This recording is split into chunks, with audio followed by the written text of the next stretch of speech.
আসসালামু আলাইকুম। তো আপনারা দেখে থাকেন যে আমরা প্রায় ভিডিও বানাই। প্রতিনিয়ত আমাদের ফেসবুকে ভিডিও আপলোড করি বা ইউটিউবে আমরা ভিডিও আপলোড করি। তো বিভিন্ন জায়গা থেকে আমরা ভিডিও আপলোড করি। বিভিন্ন জায়গায় আমাদের যাওয়া লাগে। তো আসলে আমরা কি দিয়ে ভিডিও বানাই? বা এই যে আপনারা দেখেন যে ড্রোনের ভিডিও। তো ড্রোনটাও তো কখনো আমাদের দেখানো হয়নি। তো আজকে আমরা আসছি নিরিবিলি একটা জায়গায়। তো ১ম এ আপনাদেরকে আমরা আমাদের ড্রোনটা নিয়ে কিছু কথা বলি। তো ১ম এ আমরা যখন ভিডিও বানানোর প্রস্তুতি নিয়েছিলাম, আমাদের কিন্তু কিছুই ছিল না এক প্রকার। শুধুমাত্র নরমাল কিছু ফোন ছিল, কিছু ডিভাইস ছিল। তো আমরা সিদ্ধান্ত নিলাম যে আমরা ভিডিও বানাবো। তো যাই হোক, একজনের মাধ্যমে আমাদের চাচা সে ড্রোনটা কিনছিল। আপনার এটা আমাদের ড্রোনটা হচ্ছে DJI Air 3S। তো এই ড্রোনের মাধ্যমেই কিন্তু আমরা ভিডিও বানাই বেশিরভাগ ক্ষেত্রে। তো যেখানেই যাই ড্রোন সাথে নিয়ে যাই এবং ড্রোনের ভিডিও আপনাদেরকে আমরা এখন বেশি দেখাই। তো এই ড্রোনটা আপনার পড়ছিল ৳১,৮০,০০০।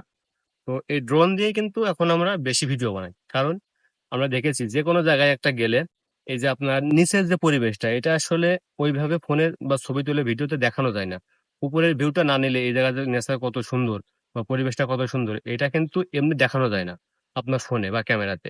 তো এটা দেখানোর জন্য ১ম এ আপনার একটা ড্রোন প্রয়োজন।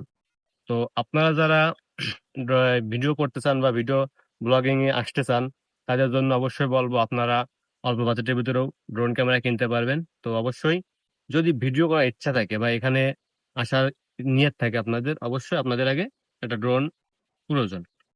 তো এরপর শুধু ড্রোন না, আমাদের আরো অনেক ডিভাইস আছে। iPhone আছে, আমরা ক্যামেরা যেটা আমাদের, আমরা iPhone দিয়ে ভিডিও করে থাকি। তারপর আপনার GoPro আছে। আ তারপর আমাদের এই যে বাহন হিসেবে আছে R15, এটা দেখান। R15 আছে। তো এগুলা দিয়ে মূলত আমরা ভিডিও স্টার্ট করছি ফার্স্ট এ। তো অনেকে ভাবতে পারেন যে আসলে কিভাবে সম্ভব হইছে এগুলো ১ম এ? হুট করে এত কিছু কি ফ্যামিলি থেকে দিছে? না ভাই, এগুলো আমাদের আসলে কেউ ফ্যামিলি থেকে দেয় নাই। এগুলো আমাদের ব্যবসায়িক টাকা দিয়ে সব কেনা।